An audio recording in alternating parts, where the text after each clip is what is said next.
town is entered by Negro units of the 43rd Armored Infantry Battalion.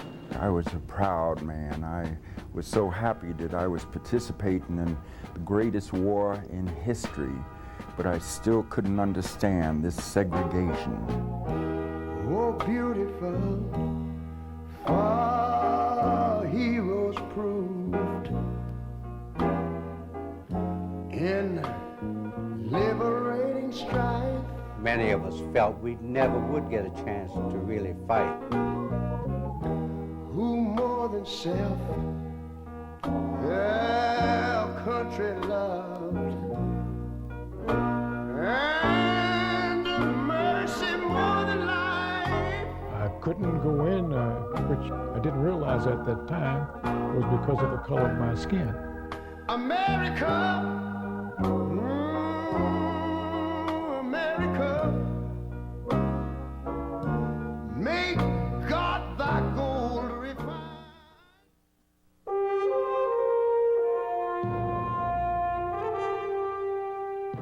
The story of African Americans in World War II is indeed a legacy of patriotism and valor. In 1941, Americans looked at their world and saw war everywhere. Across the Atlantic, Adolf Hitler's German troops occupied nearly every inch of Europe, from France to Russia, to the Baltic Sea and in North Africa. In the Pacific, the Japanese Army and Navy had already captured parts of China, Manchuria, Korea, and a number of nearby islands. Pearl Harbor would soon stun the United States into war. Monday morning, the first thing I did, go down to the Army recruiting station to enlist in the service of my country. I was told there was no quota for black troops. You've got to remember that this country was very discriminatory, segregated, and there was no change. First of all, black sailors, as sailors per se, other than as mess attendants or stewards, weren't permitted into the Navy. Well, given the fact that I was in the segregated Army, that made no difference. I joined the Army to fight for the country, for my country, because I was born and raised and nurtured by this country. And I saw no reason to slack off because of being segregated or being in a racist society. African Americans' participation in the armed forces was regulated by firmly held beliefs. Blacks should be organized in segregated units. Blacks would not mind segregation. Blacks should be used only in service units. Blacks should not command whites. The motivation was basic. I'm a black man, I was colored then. I felt that if I fought for my country, shed my blood if necessary, when I come back home, I would be treated as equal. I earned it. In a sense, I really believe before two wars. One's a war against the Axis, the Germans and Japanese, and the other is a war against segregation. African Americans would fight, bleed, and die in World War II to free people around the world. Their performance on the battlefield would change the American armed forces forever, and their bravery would pave the way for the modern civil rights movement that would emerge after the war. But one battle would take much longer to win. It would take more than 50 years for America to fully recognize the heroism of its black warfighters.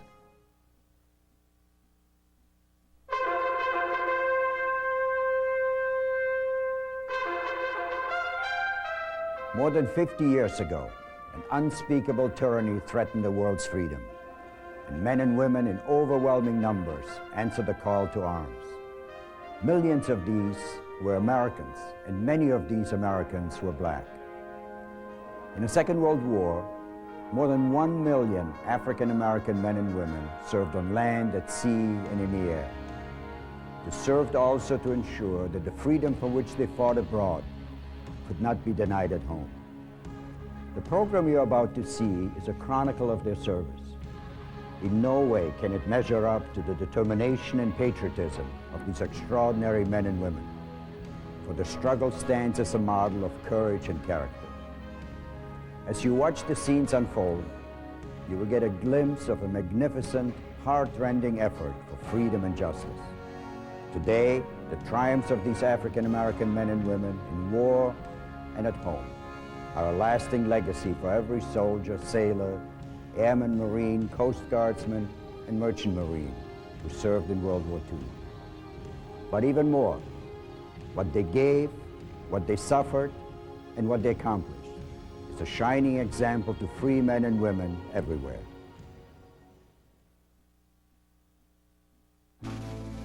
It is very important to note that Black Americans have always fought for this country. In the American Revolution, 5,000 fight for freedom. The War of 1812, thousands more serve on land and at sea. The Civil War. African Americans fight for freedom and dignity. The 9th and 10th Cavalry Regiments open up America's western frontier as the Buffalo Soldiers. The 24th and 25th Infantry helped Teddy Roosevelt's Rough Riders at a crucial moment in the battle for San Juan Hill. 400,000 African Americans served in World War I. 2 all-black combat divisions were activated, the 92nd and the 93rd Infantry. But it is under the command of the French Army that black American infantry would prove their mettle on the battlefield.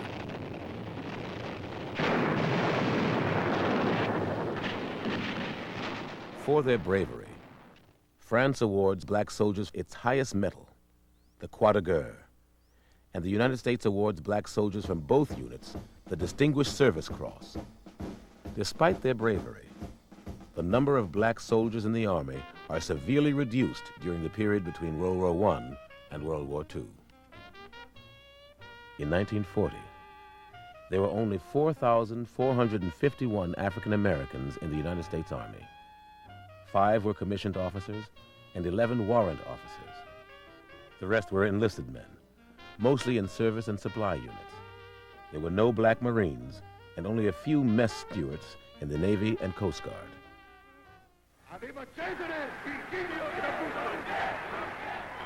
By the mid-1930s, the world veers towards war again.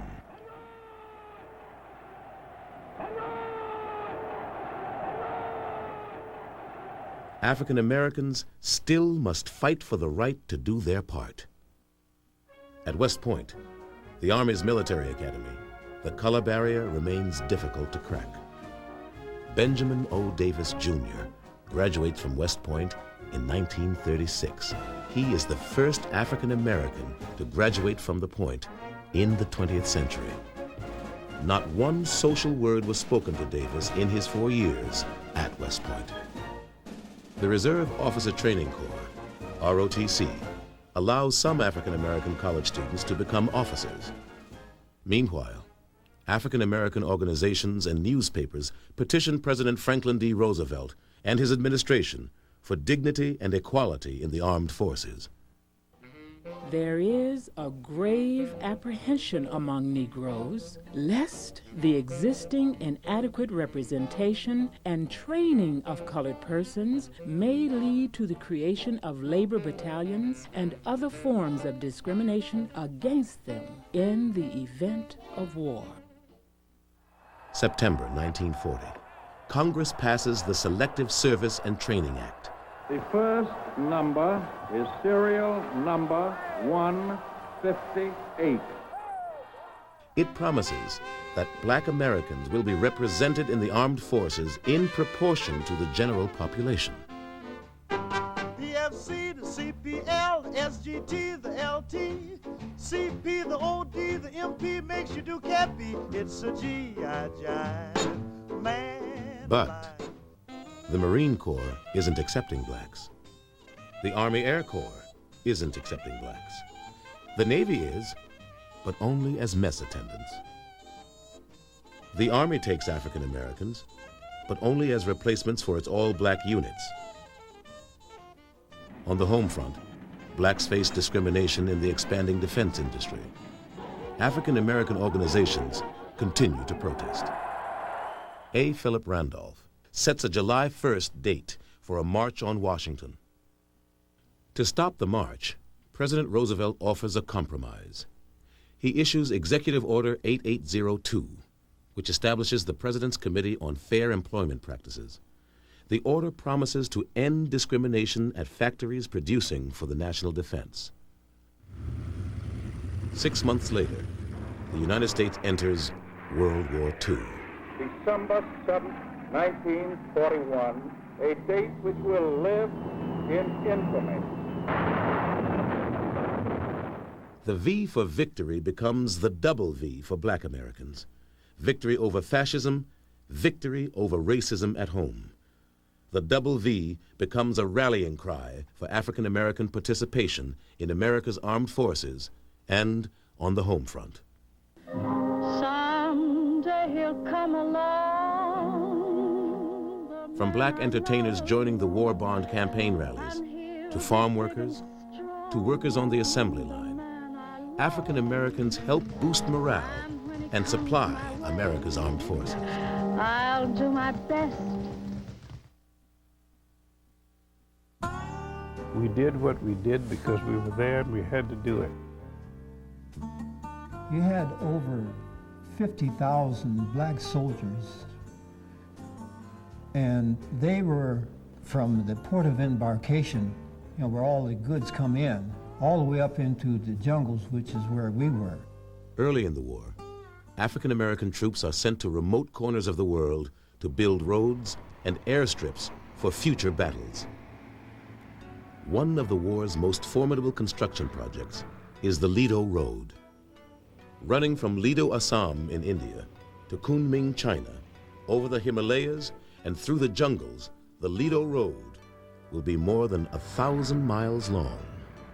We would supply the Gurkhas and the Indians also who were fighting up around Burma, where the Japanese were fighting at the time. We also supplied American supplies, and we also supplied the Chinese. Of 15,000 troops who build the road, 60% are African Americans. The 823rd Engineer Aviation Battalion begins work on the road in December 1942. The 849th and the 1883rd Engineer Aviation Battalions and others soon joined them. Freight trains of the Bengal-Assam Railroad pull into a transfer shed located near the point of origin of the Lido Road. A detachment of Negro engineers began work on the road in December 1942. In this headquarters area, the Negro units handle every phase of the operations incident to moving vital replacements along the Lido route. On January 12, 1945, the first convoy of soldiers traveled the Lido Road. And when the first convoy from India to China rolled over the completed road, 25 months later, a Negro was driving the lead vehicle. In driving, instead of shifting automatically, double clutching, when you start going up the mountains, you don't have time to double clutch if you have a loaded truck, so you fly clutch it. So you slip past the gears. It's rough on the truck, but you got to your destination safely. On the other side of the world, African American troops battle frigid Arctic temperatures and blinding snow to build the Alcan Highway. Well, black soldiers, some of them had never drove a bulldozer, had never drove a truck, a big heavy truck, never drove a road grader, but they learned how to use that and did that kind of work themselves.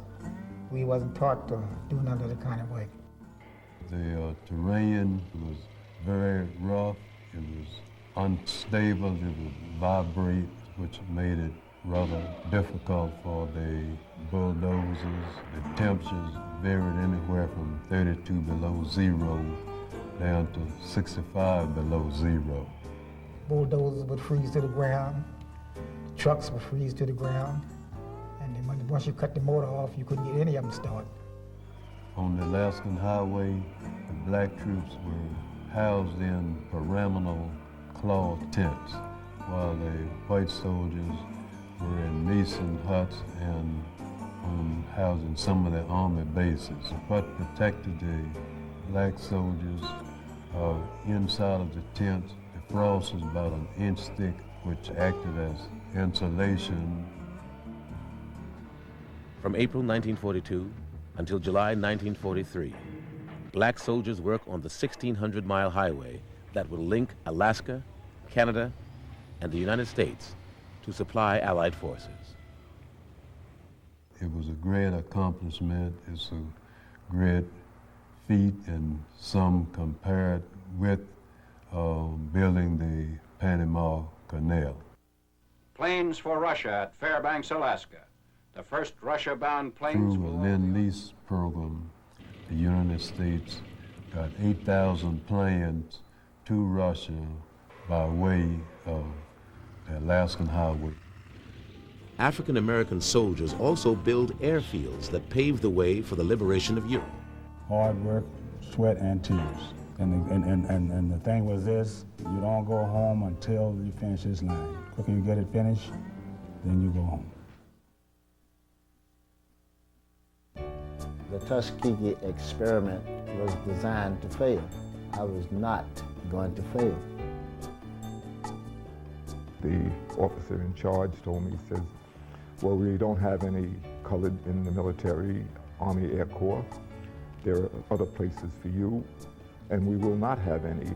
The basis for their refusal was a staff report which had determined, use that word euphemistically, that colored troops did not have the capability, the intelligence, the courage, or even the coordination to fly fighter aircraft. There were a couple of young black men in the Chicago area who felt so strongly about wanting to fly military aircraft that they rented an old Lincoln Page biplane and flew it to Washington to focus on the fact that blacks did not have opportunities to learn to fly military aircraft. They were met by then Senator Harry Truman. His statement, if you guys have the guts enough to fly that thing all the way from Chicago to Washington, then I have guts enough to see that you get what you're asking for. Mrs. Roosevelt went down to Tuskegee on a visit, and while she was there, she went out to Moulton Field and she met Chief Anderson, who was the chief pilot of the primary phase of flying. And she went, to the dismay of the Secret Service and everybody, she went for a ride with Chief Anderson. And when she went back to Washington, within a short time, the Tuskegee experiment was begun. The War Department announces plans for the formation and training of an all-black pursuit squadron. An airfield to train the pilots is built in Tuskegee, Alabama. The first class consisted of 12 students and one military officer, who was then Captain Davis, who later became the commander. I was transferred from the base at Tuskegee Army Airfield to command the 99th in August of '42. We were very much interested in flying. I think that everybody felt that this was an opportunity because they'd not had the advantage of such training before. We had come to the realization that that it would not come easy, that we would have to be almost twice as good as the other people if we were to succeed, but admonished ourselves and admonished our comrades that this was not only for us, but it was for our whole race of people. In April 1943, the 99th Flight Pursuit Squadron leaves for North Africa. Lieutenant Colonel Benjamin O. Davis, Jr. is in command. He has no combat experience. The 99th is stationed at Cape Bon, attached to the 33rd Fighter Group. Trained for pursuit, the 99th ironically flies bombing and strafing missions in North Africa and Sicily through the summer of 1943.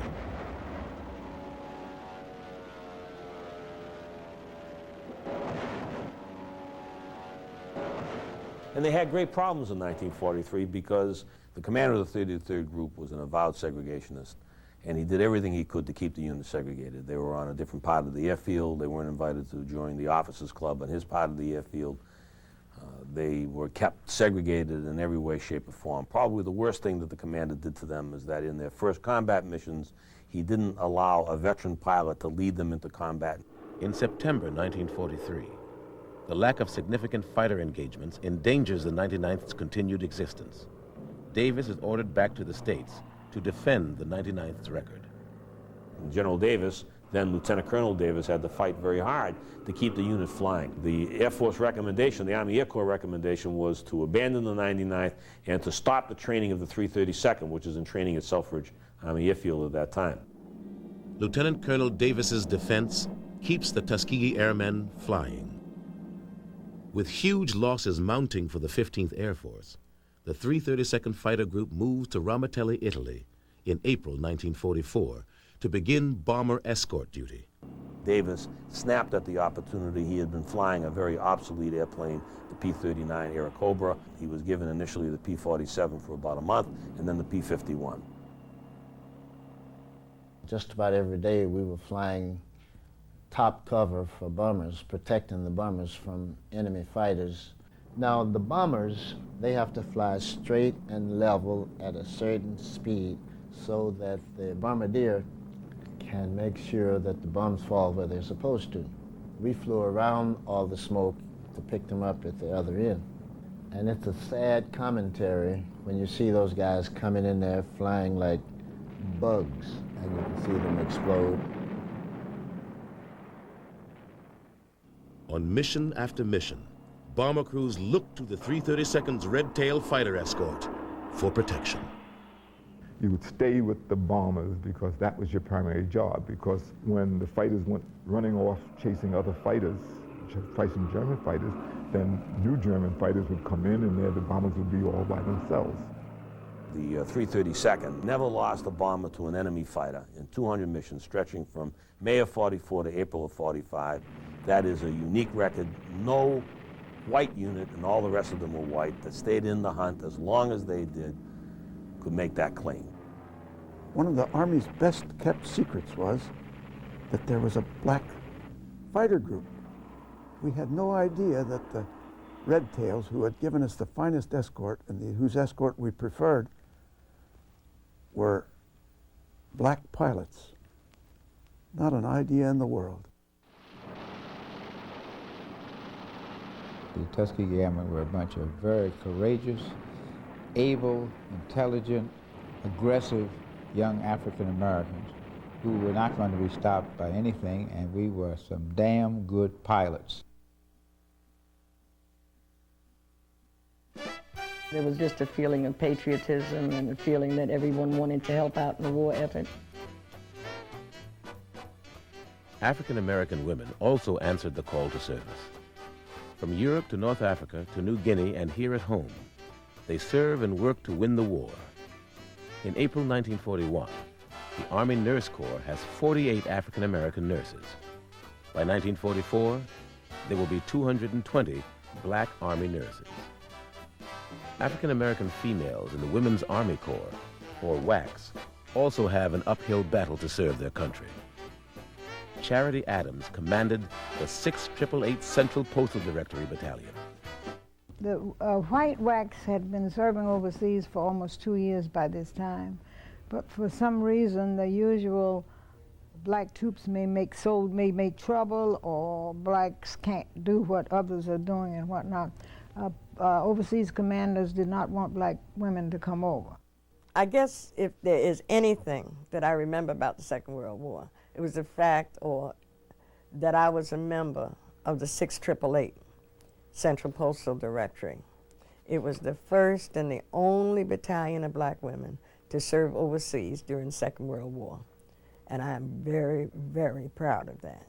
Stationed in Birmingham, England, and later Rouen, France, the 688 processes mail, forwarding eagerly awaited packages and letters to Americans throughout Europe. Their job was redirecting mail that had had one attempted delivery based on the last address the people back home had. But of course in war times you move pretty fast. Our job was not exciting, but it was necessary. because it's necessary for the morale of the troops. Male meant morale. By the war's end, the Navy had commissioned 6 black female officers and had enlisted 70 waves. The Coast Guard by this time had accepted a few black women in its reserve program, the SPARS. For civilian African-American women, World War II brings new challenges and opportunities. 600,000 out of 1 million African Americans who enter paid employment during the war are women. Picatinny Arsenal at Dover, New Jersey needed more workers to make more ammunition for our fighting forces. The appeal was to Harlem. A former factory worker sums it up best when she declares, Lincoln may have freed the slaves, but Hitler was the one that got us out of the white folks' kitchen. This young white sailor said, "You black SOB. I'd heard they had commissioned you guys, but I never thought I'd see one." So I was standing down on the corner of 14th and Independence Avenue, all dressed up in my blues, and I never got so many hate stares in my life from white servicemen who looked at me as well and said, "Who does he think he is?" the Navy resists taking blacks except as stewards. The Marine Corps remains all white. In 1942, the need for manpower cracks the Navy's and Marine Corps' color line. The Secretary of the Navy said that black folks couldn't handle the modern arms of warfare that they had in the Marine Corps, and that was a challenge to me, and that's why I went in. In June 1942, the U.S. Marine Corps enlists blacks. From across the country, African-American recruits arrive at Munford Point for boot camp. For many of them, Mumford Point, like other Southern bases, is a rude awakening. How in the world did I ever get into something like this? Our receptionist said, "You will say yes, sir, no, sir, and you will not move until you are told to do so. Do you understand, boy?" I'd heard what happened to black people or colored people, as we were called then, south of the Mason-Dixie line, but I had no personal real experience, and my parents, who were Southerners, basically never talked about it. Colonel Samuel A. Woods, Munford Point's commanding officer, is sympathetic to the challenges faced by his recruits. Colonel Wood, who, as you know, was a graduate of the city, was, in my opinion, the fairest white man I've ever met or seen. Almost weekly, he would have us write a letter to Washington in which he was complaining about the way we were treated as human beings in North Carolina. We did all the things that all Marines do: close order drill, find a rifle range, hand-to-hand combat, using maps, survival training, anything that any other Marine got. In the Navy, the number of black enlistees approaches 100,000, and the Navy establishes its first training program for black naval officers. I didn't know why I was going to be sent there, and didn't actually find out why, because we had sealed orders, until we got there and met 15 other young black men to discover that we were the guinea pigs to either prove or disprove the myth that blacks were not capable of serving as officers in the United States Navy. They later became known as the Golden 13. The Navy trains the black cadets within a segregated area at Great Lakes Training Station in Illinois. We tried to study together, work together. Well, certainly we're trying to be better than the next guy, and I think everybody was very competitive. It was very cooperative and yet competitive. By doing that, I think we raised our own level of accomplishment. Black sailors who were in training came there with a purpose, and that purpose was to make sure that people knew that they could sail, that they were qualified to be sailors. The majority of them, I would say 95% of those guys, would have been able to have sailed any place. The Navy's USS Mason and the PC-1264, with their predominantly African-American crews, escort and protect vessels during the war years. Pioneering African-American officers and enlisted men also serve in the Coast Guard and Merchant Marine, while protecting our shores and delivering men and material of war to battlefields around the world. Afro-Americans knew nothing about airborne because it's a very elite service. It was restricted then only to whites. Well, here we're now going to be the only all-black parachute unit in world history, black from top to bottom. The 555th Parachute Company, the Triple Nickels, an all-black unit is activated at Fort Benning, Georgia. These paratroopers achieve a remarkable record. Not a single refusal to jump. With unit morale high, the Triple Nickels expect to see combat. You remember that the Battle of the Bulge had done great damage to our forces in Europe, and they were looking for a specialized unit to join 82nd Airborne Division in some form. We spent 4 weeks in individualized training, jumping every single week, both day and night operations. Instead, they are stationed in Pendleton, Oregon to join Operation Firefly, a mission to protect the West Coast from Japanese balloon-borne biological weapons and incendiary devices designed to start forest fires. Kept from combat during World War II, the Triple Nickels nevertheless prove their ability to perform the task. Their success lays the groundwork for later integration of African Americans into the highly skilled 82nd Airborne Infantry Division.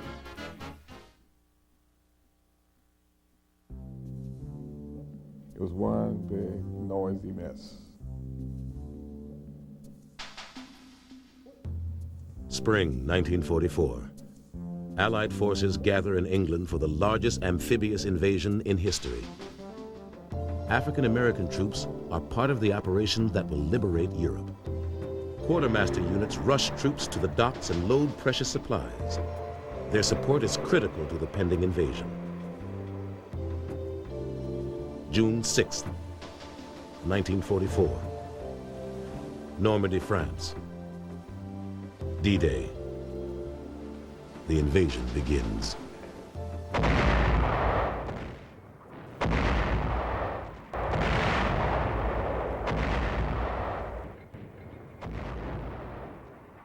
My job was to clean the mines so that the infantry coming aboard wouldn't get caught into, wouldn't find themselves in the middle of anti-personnel mines.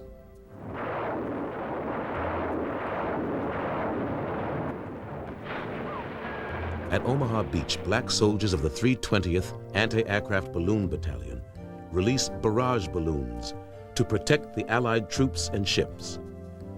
African-American medics tend to the men wounded in the bloody battle. The number of casualties on Omaha Beach was phenomenal. We had never seen that many, or even thought that there would be that many casualties. I helped, along with other medics, to dress and to do the best we could with the wounded. Port companies arrive in Normandy. They work 30, 40, 50-hour shifts, building docks and unloading supplies that will sustain the Allied push toward Germany. General George Patton's Third Army breaks out from the Normandy beachhead.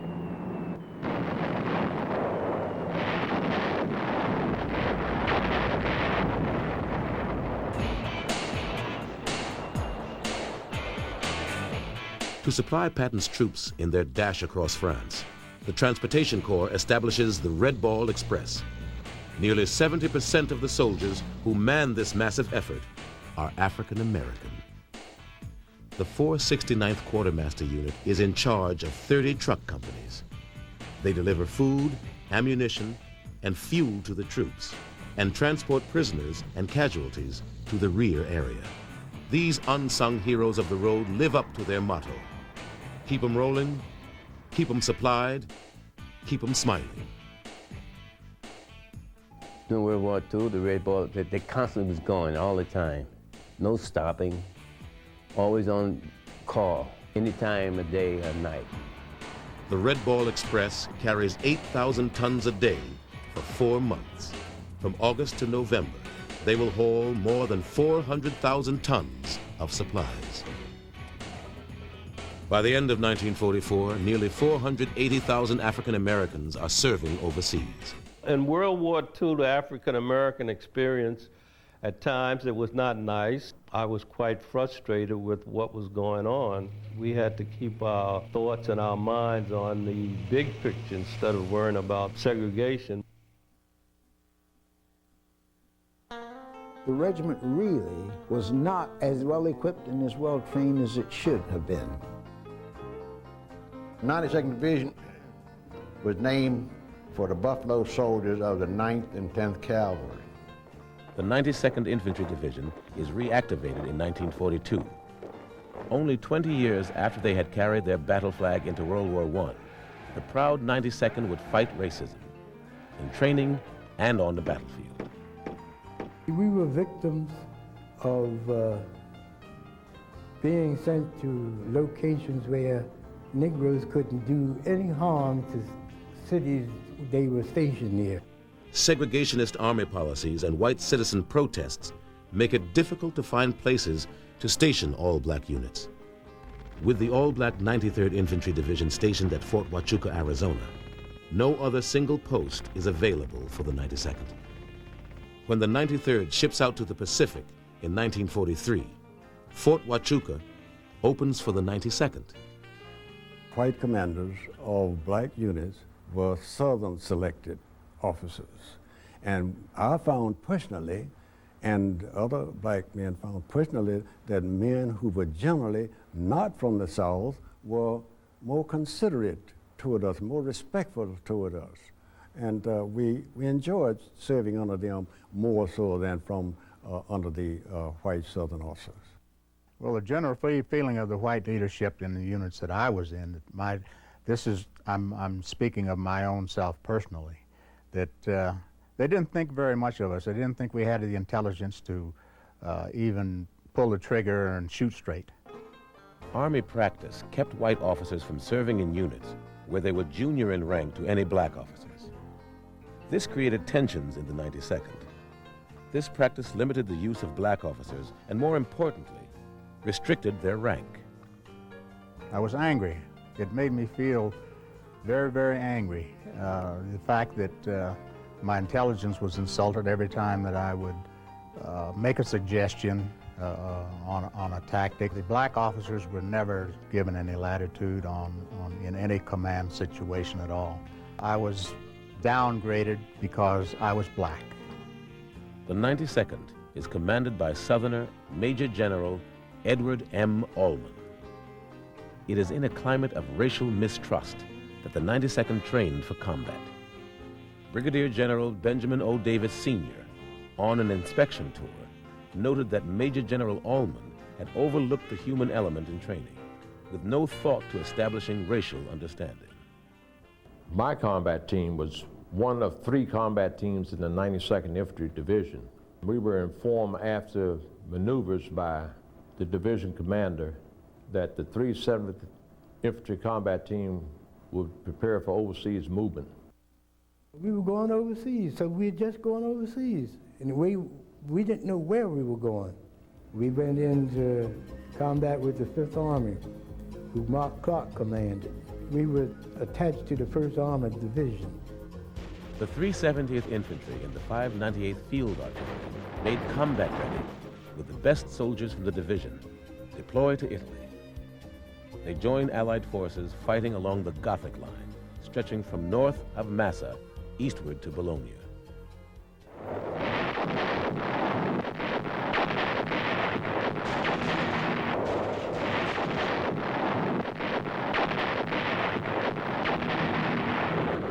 The 92nd's 370th Combat Team fights aggressively and maintains contact with Axis forces.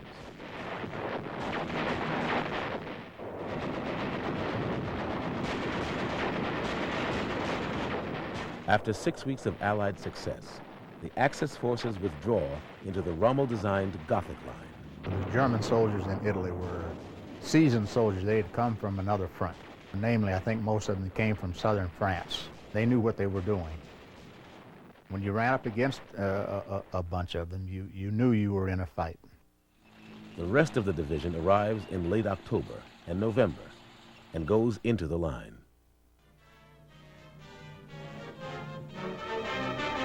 2.4 inches of rain in 24 hours, ending 9th December, flood a regimental bivouac area of the 92nd Division at a point 17 airline miles south of Bologna.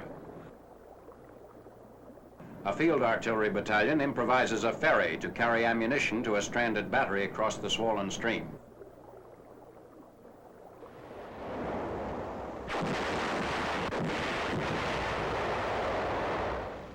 The casualties experienced by the 92nd have a devastating effect on unit combat effectiveness. Black replacements are sent into theater with little or no combat training. Many cannot read or write. They are ill-prepared for combat. The morale of the black soldiers, the enlisted personnel in the 370th at the time that I joined was very low. Most of these soldiers that were draftees, they didn't want to be there. And when they got there, they were treated very badly. They weren't treated like human beings. Despite the handicaps, many units of the 92nd distinguished themselves in battle. Operating in the Serchio Valley, the 365th and the 366th Infantry, supported by the 597th Field Artillery, are particularly effective, seizing ground from German and Italian units and beating back numerous counterattacks. From fall 1944 to spring 1945, the 92nd helps to hold the Gothic line, but the entire Fifth Army remains stalled. Elsewhere on the Italian front, continued heavy rains, floods, and high winds make Allied offensive operations virtually impossible. Reports from the front say it's impossible to exaggerate the harshness of this year's Italian winter.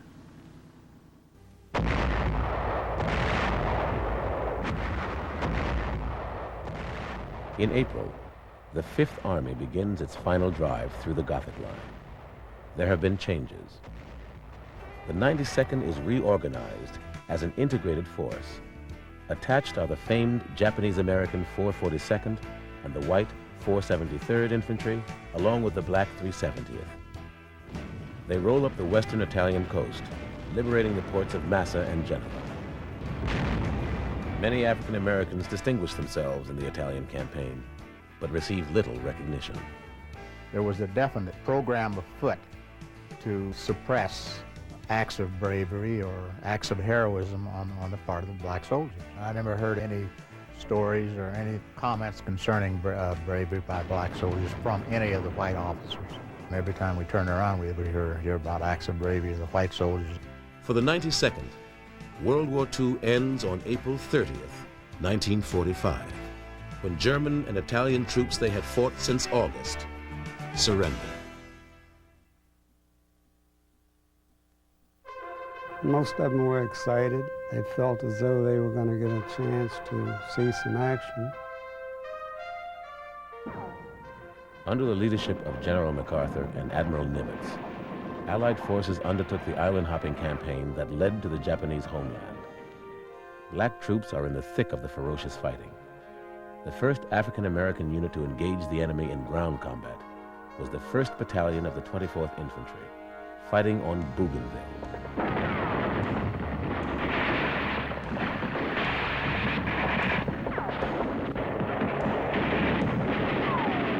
Black Marine depot companies are employed to serve alongside white Marine assault units in what was to become some of the most desperate and heroic fighting of the war.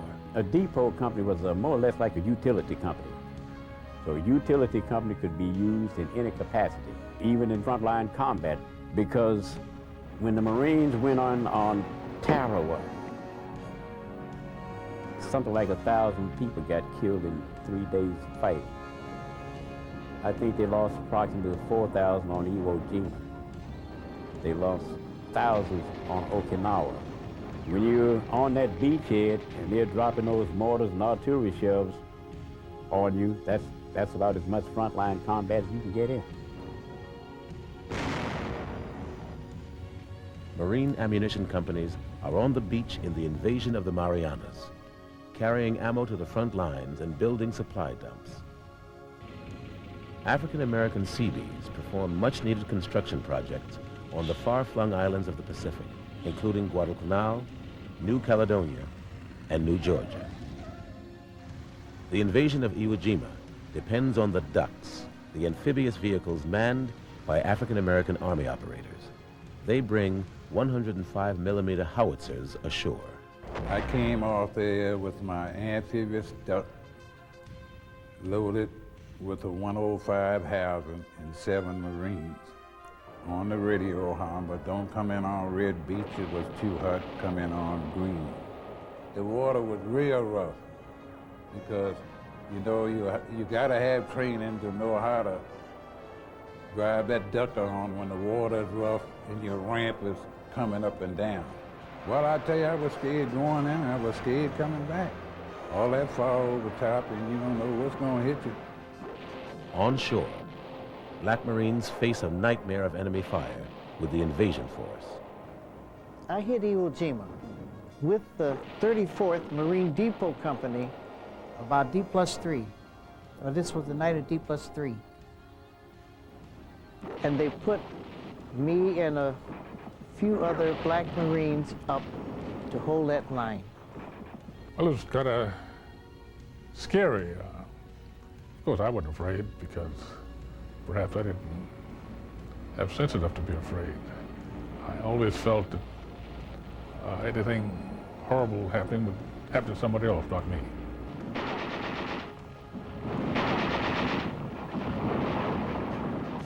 As it grew on and got darker, I realized that I was up on that line by myself. There being no light so you can see, all around me I could hear Japanese talking. You knew that the enemy was out there, and you wondered whether or not you'd be able to get into the beach safely, or whether or not perhaps you'd have problems getting in. The intensity of the fire on such a small area that one could have been killed at any one time, at any one place.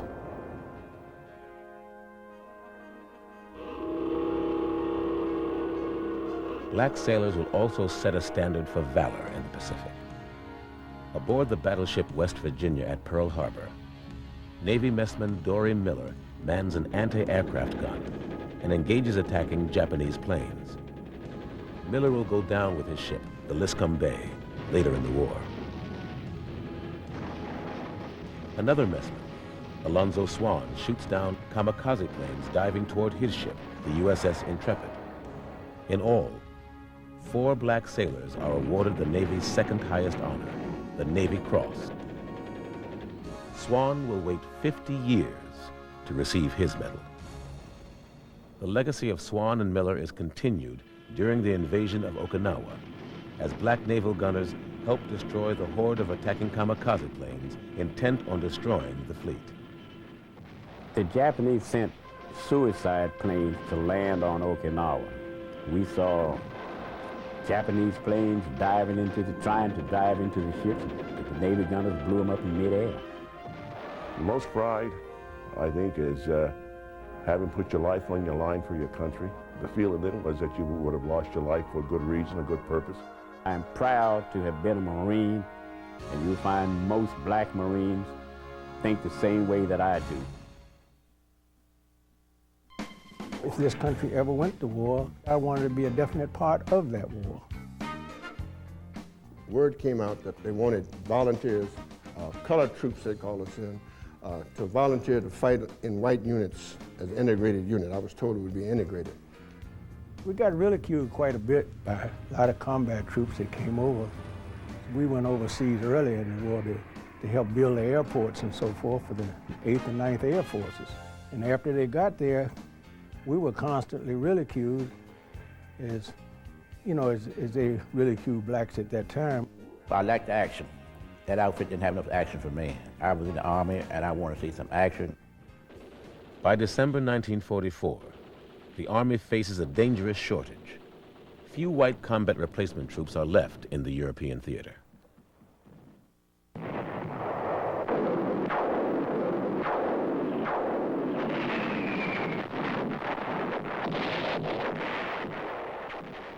When the Germans launch a counteroffensive in the Ardennes, the need for reinforcements becomes crucial. There is only one place to turn: the all-black support units behind the lines. For the first time in the war, the Army asks African American soldiers to take their places in combat units with white soldiers. The response exceeds all expectations. The sergeant came up and said, anybody want to sign up for the infantry? I didn't hear no more about it till the next day. I went to town. When I came back, the medical officer was there examining people, for the infantry. And all those were passed. I think the next day they were gone. Almost 5,000 black soldiers volunteer. They know they are trading the safety of duty in the rear to risk their lives on the front lines. When we volunteered to go into combat, we automatically had to give up any rank that we had. We had to go in as privates. Oh, I was generous. I give them my stripes. I went from buck sergeant to buck private for a chance to get shot at. I was just boiling for a fight. I'll be frank with you. I was boiling and stewing for a fight anyhow. It didn't make any difference to me who I fought. To limit the effects of personnel losses in service units, only 2,500 black soldiers are taken. In January, they begin infantry training. They sent troops who had been wounded and couldn't go back to their unit, infantry-type sergeants, to train us. We received the best training anyone could receive to prepare to go into combat. 6 weeks later, 53 platoons of black infantrymen, led by white lieutenants and platoon sergeants, joined white infantry and armored units at the front. They told us we became integrated. It turned out we were not totally integrated. We became an extra platoon. We got up there, the white soldiers were glad to see us from the beginning. I think they were glad to see anybody come up there because they was catching hell. We got right in there in the thick of things, and they taught us a whole lot right quick.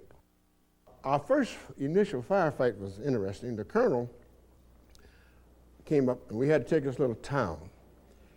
And the colonel said, well, we might as well try them. All of a sudden, everything broke loose, so everybody started scattering out. So we ran to this building, and the Germans, they was tearing us up. And Lieutenant Wyland said, call back for some smoke so we can withdraw. And so I told the Lieutenant, I said, we done came this far, what are we gonna go back now for? And we took the town. After that, they was trying us constantly because they knew we could do the job. I was pretty scared. I really tried to hold myself macho together, but I was really sorry that I volunteered. I really didn't feel good about it at all, volunteering for this hideous duty. If you've never really been under artillery fire in air bombardments, you don't understand it. We was under heavy artillery fire, and I was so frightened that I grabbed my steel helmet and pulled it down to my feet.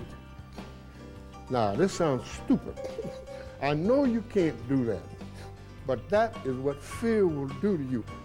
The Army calls the platoons an experiment in integration. The relationship between the blacks and the white soldiers was very good. It was excellent. They are more like family. Anytime anybody knows you're in combat, you're a family man.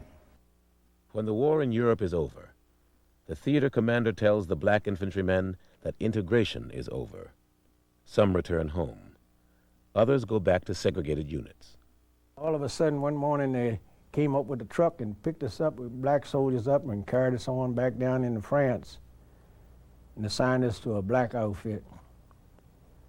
And I felt rather badly. And I said, you need to tell me this is what's happening to us after the war is over, they're getting rid of us? The experiment shatters the belief that integrating combat units will cause social dissension. We proved to the world that we could fight. It had already been proven by the 9th and 10th Cavalry. We proved as an American we could fight. In fact, we overdid the job because in World War II, the black newspapers were saying, let our boys fight. In Vietnam, they said, let our boys stop fighting because they recognized the fact that combat kills people. And we were ready for combat, and we were warriors, true sense of the word. Anytime they had a tough position to be cracked, they would send for the 761st. We continued and completed 183 days straight of combat duty, and the only reason why we didn't do more is because the Germans quit. The 761st Tank Battalion is activated on April 1st, 1942. I went to Camp Claiborne, Louisiana, And I'm not bragging about that place because it is about the worst that they had in the United States. But that was where the 761st was located. You learned every job. There was to learn to be a driver, a bow gunner, a loader, and a gunner, and a tank commander. They were going to make that unit look good. No matter what happened, they were going to show people that blacks could fight tanks and fight against the Germans as well as the whites could. And in the long run, they did a beautiful job of that. October 10th, 1944. The 761st lands at Omaha Beach. They are the Army's first African-American tank battalion committed to combat. They have been sent to help fight the Germans' elite tank corps. The General Patton had made a statement that they didn't have to worry about Negroes fooling with tanks because it was too technical piece of equipment. And yet, when he requested from the Department of Army to send him the best remaining separate tank battalion left in the United States, who should show up but the 761st? And we went to a little plant not too far from Nancy, and that's where we all assembled. And then we got visited by General Patton. And he told us that, you know who he was? And he says, I have nothing but the best, and I sent for you. And he says, don't let me down, and don't let your people down.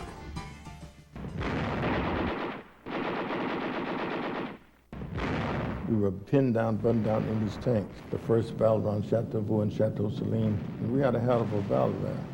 And we took those cities. We took those 3 cities the first day. And we unbuttoned, came out, and they almost fell off their feet to see that we were black. Through November, the 761st battles its way through Jussey, Mauvais-le-Vic, and Goubling. This unit had an exceptional record in combat. December 1944, the Battle of the Bulge.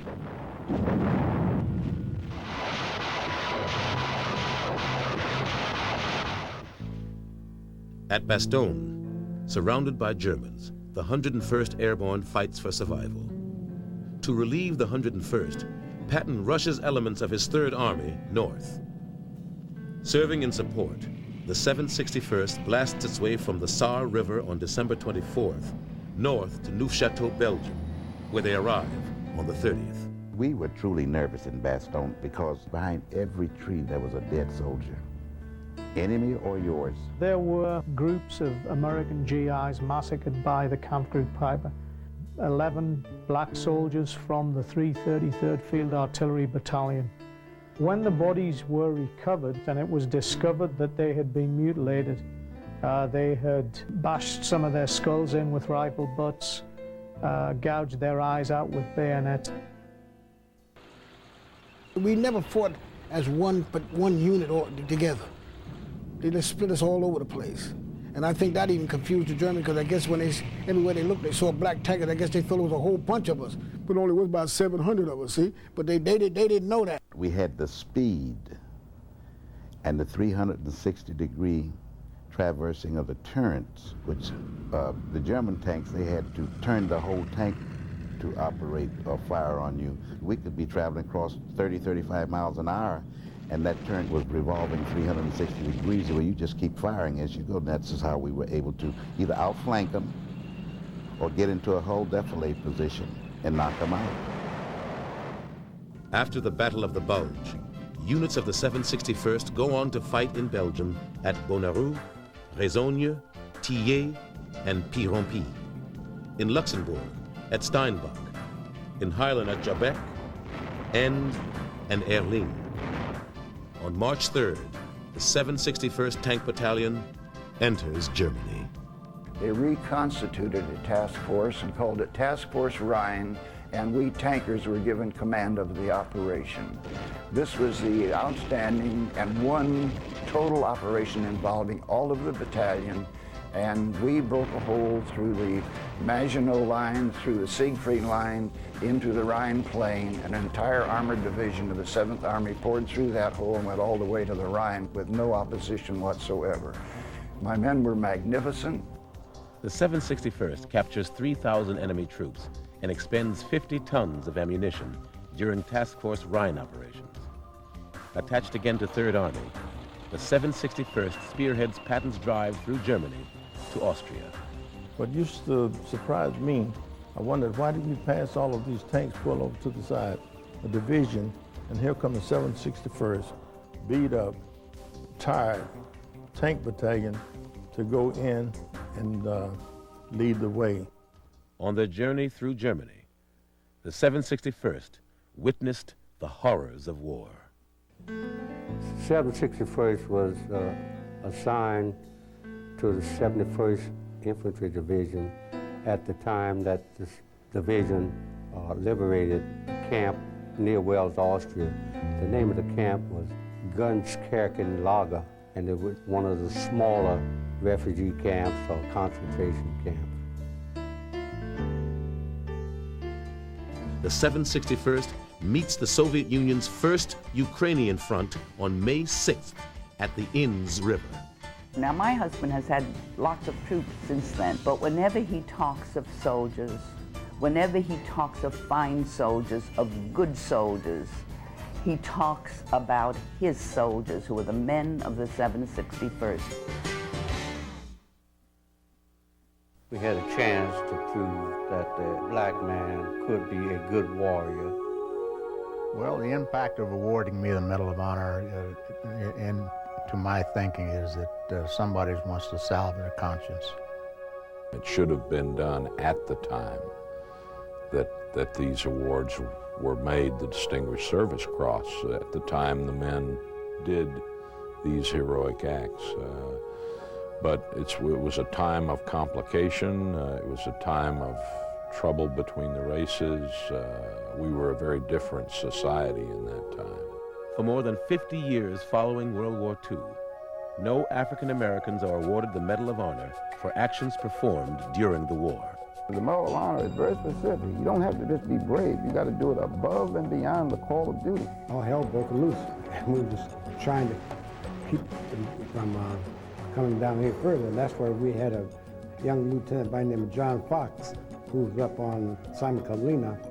He was our forward observer, and he asked for fire, our own fire, on him to stop the Germans that were coming down.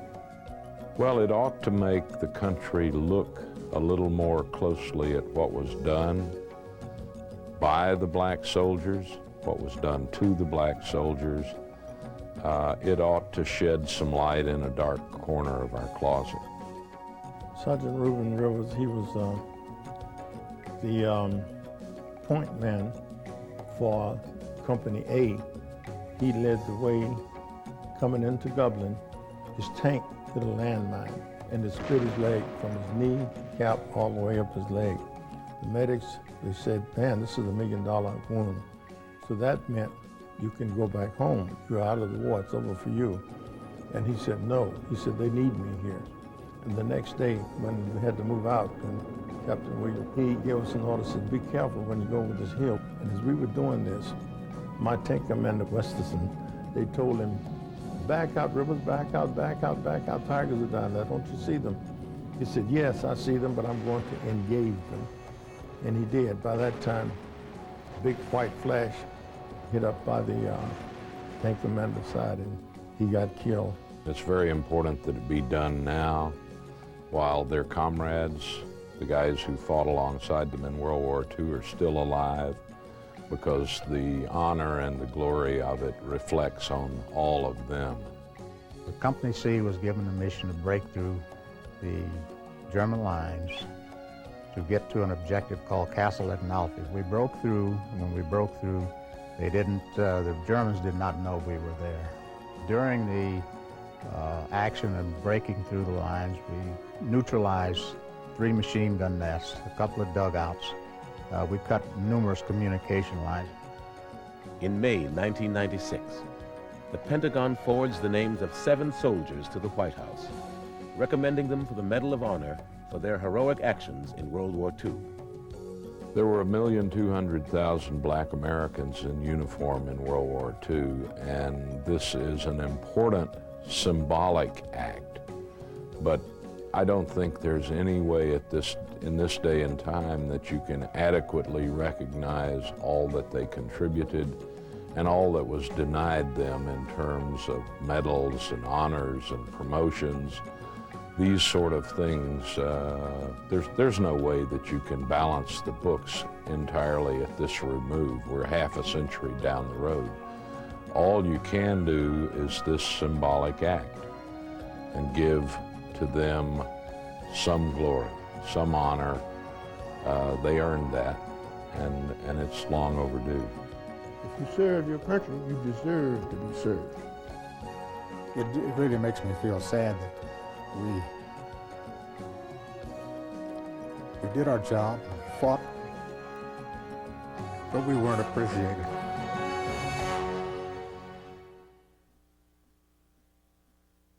The African American veterans of World War II served a nation that was not yet ready to serve them. With their double V symbol, they fought against both fascism and racism. They were determined to prove to their fellow Americans that they were their equals on the battlefield and were entitled to be their equals at home. We should all be proud of the sacrifices they made on the snow-covered fields of Belgium, in the skies over Europe, and on the bloody beaches of Iwo Jima. They wrote a noble chapter in American military history. Their legacy made my rise in the military possible. I stood on their shoulders. They made America a better place for all of us. They asked for no special recognition. They asked for no tribute. They just wanted to fight for their beloved country, and they did. We owe them our thanks. We must continue to carry on their legacy of commitment and courage.